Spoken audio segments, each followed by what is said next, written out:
வணக்கம், நான் தான் பிரபாகரன் பேசுகிறேன். போன 27ஆம் தேதி விஜய் பிரச்சார கூட்டத்திற்கு நான், என் பாப்பா, என் மாப்பிள்ளை 3 பேரும் போனோம்.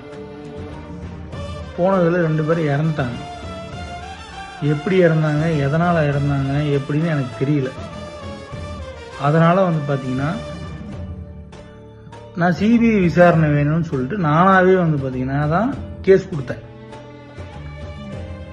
இப்போ நேற்று காலையில் பார்த்தீங்கன்னா டிஎம்கேலேருந்து எம் ரகுநாதன் சொல்லிட்டு ஒன்றிய செயலாளர் அவர் இந்த மாதிரி 20 லட்ச ரூபா பணம் தரோம், வேலை வாங்கி தரோம், அதை பண்ணுறோம் இதை பண்ணுறோம் அப்படின்னு சொல்லிட்டு எல்லாத்தையும் கேஸ் வாபஸ் வாங்க அப்படின்னு சொல்லிட்டாப்புல. நான் சரின்னு சரி நான் கேட்டுட்டு நான் சொல்கிறேன் அப்படின்னு சொல்லிட்டு அனுப்பிச்சி விட்டேன். இப்போ பார்த்துட்டிங்கன்னா காலையில் நியூஸில் இந்த மாதிரி போகுது. பிரபாகரன்